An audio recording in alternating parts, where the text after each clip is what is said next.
Hello, this is Priyanka and welcome to Edushala. हमारी जो employability skills की सीरीज़ चल रही थी उसका आज ये सेकंड वीडियो लेक्चर है। इस वीडियो लेक्चर में हम कुछ लैंग्वेज लर्निंग स्किल्स की बात करेंगे। तो चलिए वीडियो की शुरुआत करते हैं और सबसे पहले ये जान लेते हैं कि लैंग्वेज लर्निंग स्किल्स कौन कौन सी होती हैं। तो हमारी लैंग्वेज लर्निंग स्किल्स होती हैं 4, जिसमें कि पहला होता है लिसनिंग, दूसरा होता है स्पीकिंग,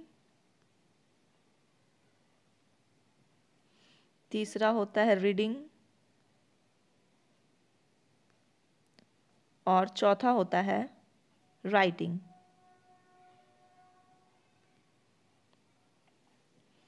तो चलिए सबसे पहले जान लेते हैं लिसनिंग के बारे में। लिसनिंग क्या होता है और what is the meaning of listening? So listening is the process of receiving, interpreting and reacting to a message received from a speaker. यानी कि सुनना, एक वक्ता से प्राप्त संदेश को प्राप्त करना, व्याख्या करना और प्रतिक्रिया करने की प्रक्रिया है। तो इसको आसान भाषा में समझ लेते हैं कि लिसनिंग होती क्या है। तो लिसनिंग एक प्रोसेस है, यानी कि लिसनिंग जो है ये एक प्रक्रिया है जिसमें कि हम सबसे पहले क्या करते हैं, रिसीव करते हैं। यानी कि कोई संदेश जो है इसको हम अपने कानों तक रिसीव करते हैं, उसके बाद उसको इंटरप्रेट करते हैं यानी कि समझते हैं, और उसके बाद हम रिएक्ट करते हैं। यानी कि मान लीजिए कि किसी ने आपको संदेश दिया कि यहाँ आओ, आपके कानों तक ये संदेश पहुँच, उसके बाद आपके ब्रेन ने उसको समझा और उसके बाद आपने रिएक्ट किया। आपने रिएक्ट क्या किया कि आप चले गए, जिसने आपको बुलाया आप उसके पास चले गए। तो ये एक प्रोसेस है जहाँ पे कि आप तक मैसेज पहुँचने से लेके आप उस चीज़ तक रिएक्ट कर रहे हो, ये एक इतना लंबा प्रोसेस है, इसको कहते हैं लिसनिंग। लिसनिंग में 2 वर्ड्स निहित हैं। सबसे पहला है हियरिंग और दूसरा है लिसनिंग। तो आइए हम ये जानते हैं कि क्या हियरिंग और लिसनिंग दोनों एक ही वर्ड्स हैं, क्या दोनों की मीनिंग एक ही है? तो नहीं, दोनों की मीनिंग तो एक नहीं है। चलिए इसको डेफिनेशन के थ्रू समझते हैं। Hearing is the act of perceiving sound and receiving sound wave or vibration through your ear. Hearing is an involuntary act where you simply receive vibrations through your ear. Concentration is not required in hearing. श्रवण आपके कान के माध्यम से ध्वनि तरंगों या कंपनों को प्राप्त करने का कार्य है। सुनना एक अनैच्छिक क्रिया है जिसमें आप केवल अपने कानों के माध्यम से कंपन प्राप्त करते हैं। सुनने में एकाग्रता की आवश्यकता नहीं होती है।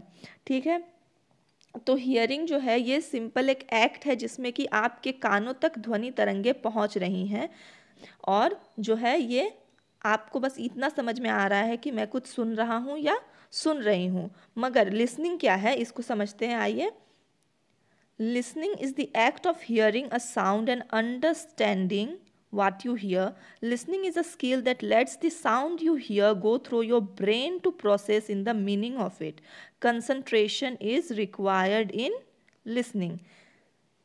सुनना एक ध्वनि सुनने और जो आप सुनते हैं उससे समझने का कार्य है। सुनना एक ऐसा कौशल है जो आपके द्वारा सुनी जाने वाली ध्वनि को, उसके अर्थ को संसाधित करने के लिए आपके मस्तिष्क से गुजारने देता है। सुनने में एकाग्रता की आवश्यकता होती है। तो सुनना क्या होता है, आइए इस बात को समझते हैं। जैसा कि हमने पहले भी देखा कि सुनना एक प्रोसेस होता है जिसमें कि आप एक मैसेज को रिसीव करते हैं, उसके बाद आपका ब्रेन उसको इंटरप्रेट करता है और उसके बाद आप जो है रिएक्ट करते हैं। तो हियरिंग जो एक प्रोसेस है, इसमें बस आपके कानों तक ध्वनि तरंगे पहुंच रही हैं, मगर लिसनिंग में आपके कानों तक ध्वनि तरंगे पहुंचने के बाद आपका ब्रेन उसे प्रोसेस कर रहा है, यानी कि आप समझ रहे हैं उस बात को और उसके बाद उसके अकॉर्डिंग आप रिएक्ट कर रहे हैं। तो इसमें क्या है, आपको कंसंट्रेशन की भी ज़रूरत है। हियरिंग में आपको कंसंट्रेशन की ज़रूरत नहीं है। लिसनिंग एक वॉलंटरी एक्ट है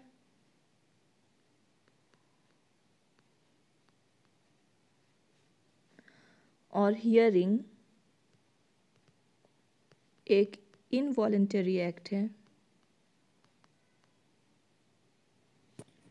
यानी कि आप अपने इच्छा से जो है सुन रहे हैं और हियरिंग जो है इसमें ज़रूरी नहीं है कि आपकी इच्छा शामिल हो। अगर आपके घर के पास कहीं कोई बैंड बाजा बज रहा हो, शादी हो रही हो, तो उसकी ध्वनि जो है वो आपके कानों तक ऑटोमेटिकली पहुंचती है। आप कोई प्रेशर नहीं डालते अपने ऊपर उसे सुनने के लिए। लेकिन लिसनिंग जो है इसमें आप जो है वो एकाग्रता लगाते हैं, ध्यान लगाते हैं कि कोई आपसे क्या कहना चाह रहा है। अगर दूर से आपकी माँ आपको आवाज़ लगा रही है तो आप बिल्कुल उसे ध्यान से सुनेंगे कि माँ आपसे क्या कह रही है। लेकिन अगर घर के बाहर कोई सब्ज़ी वाला जा रहा है और वो चिल्लाते जा रहा है, सब्ज़ी ले लो सब्ज़ी ले लो, तो आप उसको नहीं उसके ऊपर आप ध्यान नहीं देंगे। लेकिन वो आपके कानों तक पहुँच ज़रूर रही है, आप उसको सुन ज़रूर रहे हैं, मगर आप उसे उसके ऊपर ध्यान नहीं दे रहे हैं। तो यही हो गया हियरिंग और लिसनिंग में डिफरेंस। चलिए आगे बढ़ते हैं। तो now let us discuss how you can become an effective listener. आप एक कुशल श्रोता कैसे बन सकते हैं, इसके ऊपर चर्चा कर लेते हैं। ये समझने के लिए हम सबसे पहले एग्जाम्पल लेंगे क्लासरूम सिचुएशन की। तो सबसे पहला पॉइंट है हमारा फेस द स्पीकर। अगर आप मान लीजिए अपने क्लास में हैं और आपके शिक्षक आपसे कुछ कह रहे हैं, तो आप अपने शिक्षक की ओर फेस करेंगे, ना कि किसी और डायरेक्शन में। इससे जो है वो आपकी लिसनिंग इफेक्टिव नहीं होगी, आपका ध्यान किसी और डायरेक्शन में रहेगा। हमारा दूसरा पॉइंट है टेक इंटरेस्ट इन लिसनिंग। आपके शिक्षक आपसे जो भी कह रहे हैं, जो लेक्चर दे रहे हैं, आप उस में अपना इंटरेस्ट बनाए रखिए, उसमें रुचि रखिए। अगर आप इंटरेस्ट से अपनी शिक्षक की बात को नहीं सुन रहे हैं तो आप बिल्कुल भी उनकी बातों को नहीं समझ पाएंगे, आपका ध्यान कहीं और रहेगा और ये इफेक्टिव लिसनिंग की साइन नहीं है। हमारा तीसरा पॉइंट है stay attentive while the other person is speaking. आपको अपने शिक्षक की बात को सावधानीपूर्वक सुनना है, तभी आपकी लिसनिंग इफेक्टिव रहेगी। अगर आप सावधानी से अपने शिक्षक की बात को नहीं सुन रहे हैं तो आप उनकी बात को बिल्कुल भी समझ नहीं पाएंगे। Listen complete message before evaluating. आप जो है वो पूरी मैसेज को सुनिए मूल्यांकन करने से पहले। अगर आप नहीं सुन रहे हैं और पहले ही निष्कर्ष निकाल ले रहे हैं तो ये इफेक्टिव लिसनिंग नहीं है। फॉर एग्जांपल, आपके टीचर ने कहा कि क्लास में सभी बच्चे पास हो गए हैं सिवाय सो एंड सो के। तो सिवाय जो सो एंड सो के हैं, तो आपने बस इतना सुना कि सभी बच्चे पास हो गए हैं और आप खुश हो रहे हैं कि अरे वाह आप भी पास हो गए, मगर सिवाय सो एंड सो में आपका नाम भी है, तो ये तो आपके लिए दुख की बात हो गई। आप तो फेल हो गए हैं और आपने पूरा बात सुना नहीं और आप खुश हो रहे थे कि आप पास हो गए। तो listen complete message before evaluating. बात का मूल्यांकन करने के पहले पूरी संदेश को सुन लें। तो ये था हमारा चौथा पॉइंट। चलिए आगे बढ़ते हैं और देखते हैं हमारा अगला पॉइंट क्या है। हमारा अगला पॉइंट है टाइप्स ऑफ लिसनिंग, यानी कि लिसनिंग के प्रकार क्या क्या होते हैं। लिसनिंग के प्रकार होते हैं सबसे पहला इंफॉर्मेशनल लिसनिंग। तो इंफॉर्मेशनल लिसनिंग क्या है? Whenever you listen to learn something you are engaged in informational listening. कोई सूचना ग्रहण करने के लिए अगर आप सुन रहे हैं तो फिर ये हो जाता है इंफॉर्मेशनल लिसनिंग। फॉर एग्जाम्पल, आपके टीचर क्लास में लेक्चर दे रहे हैं और आप उसका नोट्स बना रहे हों। अगर आप उसका नोट्स बना रहे हों तो फिर वो हो जाएगा आपका इंफॉर्मेशनल लिसनिंग, क्योंकि आप सुन रहे हैं कुछ इन्फॉर्मेशन गेन करने के लिए। सेकेंड पॉइंट है हमारा critical listening. When the goal is to evaluate what is being said. अगर आप जो है मूल्यांकन करने के लिए कुछ बात सुन रहे हैं, फॉर एग्जांपल आपके क्लास में आपके दो फ्रेंड्स हैं, 1 और 2, आपके दो फ्रेंड्स हैं, इन दोनों के बीच हो गई लड़ाई। अब ये दोनों आए आपके पास और आप इनकी बातें सुन रहे हैं जज करने के लिए कि आपके फ्रेंड 1 और फ्रेंड 2 में से कौन सही या कौन गलत है। तो ये हो जाता है आपका क्रिटिकल लिसनिंग। हमारा तीसरा पॉइंट है इम्पैथिक लिसनिंग। इम्पैथिक लिसनिंग जो है ये involves attempting to understand the feelings and emotions of the speaker. जब आप किसी की फीलिंग्स को समझने के लिए उसकी बातें सुन रहे हैं तो ये हो जाता है इम्पैथिक लिसनिंग। यानी कि आपके फ्रेंड जो है वो आपसे अपने घरेलू समस्या के बारे में बता रहा है और आप उसकी बातों को ध्यान से सुन रहे हैं और समझ रहे हैं और उसकी बातों को महसूस कर पा रहे हैं, तो ये हो जाता है आपका इम्पैथिक लिसनिंग। ये हमारा सेकेंड लैंग्वेज लर्निंग स्किल है स्पीकिंग। स्पीकिंग की डेफिनेशन को देख लेते हैं। Speaking is the delivery of language through the mouth. To speak we create sound using many parts of our body including the lungs, vocal tract, vocal cords, tongue, teeth and lips. Speaking क्या है? Speaking एक प्रक्रिया है जिसमें कि हमारे बहुत से बॉडी पार्ट्स जो है वो इन्वॉल्व होते हैं और उस इन्वॉल्वमेंट से हम साउंड को प्रोड्यूस कर रहे हैं। तो ये कौन कौन से बॉडी पार्ट्स होते हैं? सबसे पहला होता है lungs, vocal tract, vocal cords, tongue, teeth और लिप्स। तो ये लंग्स जो है ये होते हैं हमारे फेफड़े, वोकल ट्रैक्ट को हम कहते हैं मुखर पथ, वोकल कॉर्ड्स होते हैं स्वर तंत्र, टंग होता है जीभ, टीथ होता है दंत और लिप्स होता है होंठ। तो जैसे कि हम कुछ बोलने की कोशिश करते हैं तो हमारे गले में कुछ तंत्र होते हैं जो कि हम कहलाता है वोकल कॉर्ड्स, और ये जो आपस में जुड़ते और खुलते हैं, इसी से जो है हमारे साउंड प्रोड्यूस होता है। और जैसे कि हम कुछ साउंड्स प्रोड्यूस करते हैं उसमें हमारे माउथ का मूवमेंट इन्वॉल्व, जैसे कि आपने कुछ साउंड प्रोड्यूस करने की कोशिश की, मान लीजिए कि आपने कहा प, तो जब आप प साउंड प्रोड्यूस कर रहे हैं तो आपके दोनों लिप्स जो है वो आपस में जुड़ रहे हैं और तभी आपका साउंड प प्रोड्यूस हो रहा है। अगर आप अपने लिप्स को बिना चिपकाए, बिना जोड़े अगर प साउंड प्रोड्यूस करने की कोशिश करेंगे तो ये साउंड बिल्कुल भी प्रोड्यूस नहीं हो पाएगा। और इसके अलावा अगर कुछ और साउंड का एग्जाम्पल दूँ तो जैसे कि हमारा साउंड होता है त, अगर हम त बोलने की कोशिश कर रहे हैं तो हमारा टंग और हमारा टीथ जो है वो टच होता है। अगर ये टच ना हो तो हम त साउंड बिल्कुल भी प्रोड्यूस नहीं कर पाएंगे। Speaking, how can you make speaking effective? आप अपने स्पीकिंग को इफेक्टिव कैसे बना सकते हैं, प्रभावशाली कैसे बना सकते हैं, इसके बारे में भी जान लेते हैं। सबसे पहला पॉइंट हमसे क्या कह रहा है, सबसे पहला पॉइंट है सिलेक्शन ऑफ करेक्ट वर्ड, सही शब्दों का चुनाव करें। जब भी आपको कुछ कहना है तो आप बिल्कुल सही शब्दों का चुनाव करें, तभी आप अपने विचारों को दूसरे तक बिल्कुल प्रभावशाली ढंग से पहुंचा पाएंगे। हमारा दूसरा पॉइंट है करेक्ट प्रोनाउंसिएशन। आप जो भी उच्चारण कर रहे हैं उसे सही उच्चारण करिए। अगर आप सही उच्चारण नहीं करेंगे, सही प्रोनाउंस नहीं करेंगे तो आपकी बात जो है वो दूसरा व्यक्ति नहीं समझ पाएगा, उसे आपकी बातों को समझने में कठिनाई होगी या थोड़ा समय लगेगा आपकी बातों को समझने में।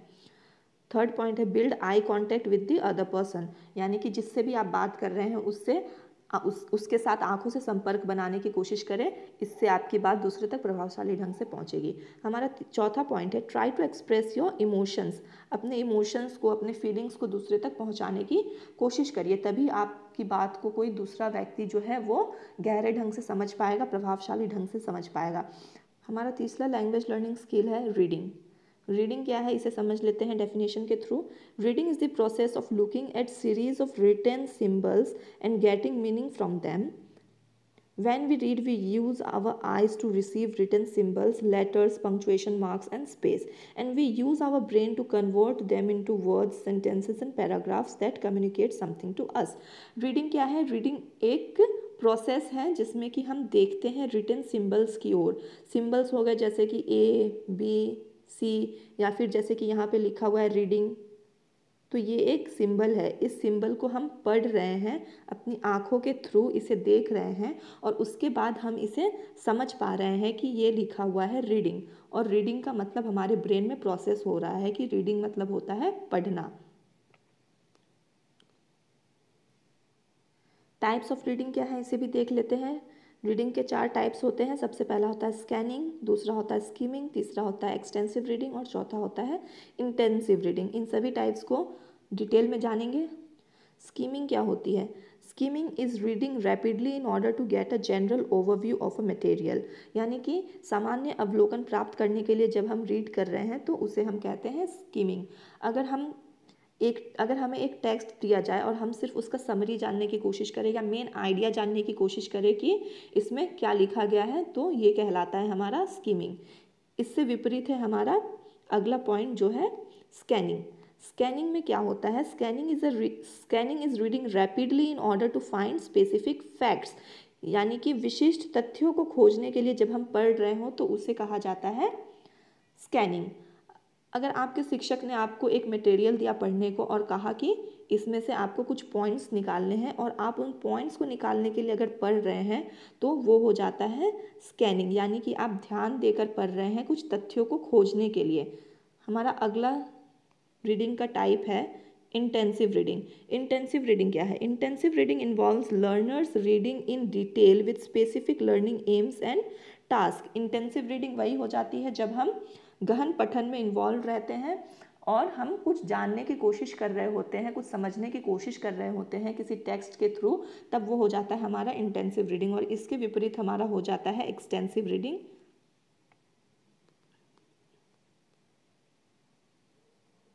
चलिए एक्सटेंसिव रीडिंग को भी जान लें। एक्सटेंसिव रीडिंग क्या होती है? Extensive reading can be defined as a casual reading performed for pleasure and gaining general understanding. तो जब हम रीडिंग कर रहे होते हैं प्लेजर के लिए, जैसे कि मान लीजिए हम कोई कविता पढ़ रहे हो, कोई नॉवल पढ़ रहे हो, कोई शॉर्ट स्टोरी पढ़ रहे हैं, तो ये क्या होती है? ये हो जाती है हमारी एक्सटेंसिव रीडिंग, क्योंकि हम प्लेजर गेन करने के लिए पढ़ रहे हैं, यानी कि आनंद लेने के लिए पढ़ रहे हैं। तो ये हो जाता है हमारा एक्सटेंसिव रीडिंग। अगला लैंग्वेज लर्निंग स्किल है writing. So what is writing? Writing is the process of using symbols. जैसा कि हमने पहले बताया, सिम्बल्स होते हैं, राइटिंग सिम्बल्स होते हैं, जैसे कि ABCD, क ख ग घ, या फिर इसके अलावा कुछ वर्ड्स लिखे हैं तो ये सिम्बल्स है। जैसे कि यहाँ पे राइटिंग लिखा हुआ है तो ये एक सिम्बल है और ये आपको एक मीनिंग पहुँचा रहा है। तो चलिए जाने कि ये क्या है। Writing is a process of using symbols to communicate thoughts and ideas in a readable form, यानी कि एक कुछ ऐसे सिम्बल्स जो कि आप तक कुछ कम्युनिकेट करने की कोशिश कर रहे हैं, कुछ आइडियाज़ आप तक पहुंचाने की कोशिश कर रहे हैं इन अ रीडेबल फॉर्म, ऐसे फॉर्म में जिसको कि आप पढ़ सकते हैं। ये हो जाता है हमारा राइटिंग। इफ़ेक्टिव राइटिंग क्या होती है इसके बारे में भी जान लेते हैं। इफ़ेक्टिव राइटिंग के कुछ पॉइंट्स हैं, चलिए इसे जानें। सबसे पहला है क्लियर हैंड राइटिंग, यानी कि आपकी लिखावट साफ़ होनी चाहिए। दूसरा पॉइंट है use of correct punctuation mark, यानी कि जैसे कि पंक्चुएशन मार्क्स होते हैं, कॉमा, फुल स्टॉप और सेमी कॉलन, कॉलन होते हैं, हाइफन होते हैं, इसका सही इस्तेमाल करें, तभी जो आप आइडिया दूसरे तक लिखित फॉर्म में पहुंचाने की कोशिश कर रहे हैं वो उस तक सही तौर पे पहुंच पाएगा। हमारा अगला पॉइंट है writing should be concern with one central idea. आप मान लीजिए एक पैराग्राफ लिख रहे हैं और उसमें 10 चीज़ों के बारे में लिख रहे हैं, तो ये राइटिंग सही नहीं होगी, लोग आपकी बातों को समझ नहीं पाएंगे। अगर आप एक सेंट्रल आइडिया लेके, एक सेंट्रल थीम लेके अपनी राइटिंग को लिख रहे हैं तो आपकी बात दूसरे तक आसानी से और सही ढंग से पहुँच पाएगी। हमारा लास्ट है यूनिटी ऑफ इवेंट्स। अगर आपको मान लीजिए एक ऐसे लिखने को दिया गया कि your first day in school, यानी कि आपके स्कूल में प्रथम दिन कैसा रहा, इसके बारे में अगर आपको एक ऐसे लिखना है तो आप सबसे पहले लिखेंगे कि जब आप पहले स्कूल पहुंचे उसके बारे में आप सबसे पहला पॉइंट लिखेंगे, और लास्ट पॉइंट आपका ये रहेगा कि जब स्कूल समाप्त हुआ तब क्या क्या हुआ। समाप्ति वाली बात अगर आप पहले लिख देते हैं और जाने वाली बात, स्कूल पहुंचने वाली बात आप लास्ट में लिखते हैं तो ये यूनिटी ऑफ इवेंट्स नहीं कहलाएगा। तो इससे जो है आपकी बात दूसरे तक सही ढंग से नहीं पहुंच पाएगी, लोग आपकी बातों को सही तौर पे नहीं समझ पाएंगे। इसी के साथ हमारे लैंग्वेज लर्निंग स्किल्स समाप्त होते हैं। अगले वीडियो में हम आपसे बात करेंगे इंग्लिश ग्रामर के बारे में, क्योंकि लैंग्वेज को सीखने के लिए लैंग्वेज का ग्रामर जानना बहुत ही ज़रूरी होता है, क्योंकि ग्रामर जो है वो लैंग्वेज के रूल्स होते हैं। किसी भी लैंग्वेज को सीखने के लिए उस लैंग्वेज के रूल्स को जानना बहुत ही ज़रूरी होता है। अगर आपको वीडियो पसंद आया हो तो वीडियो को लाइक करिए और शेयर करिए। अगर आप हमसे कुछ और जानकारी चाहते हो तो उसे कमेंट करिए और हमारे चैनल को सब्सक्राइब करिए। Till then, thank you and take care.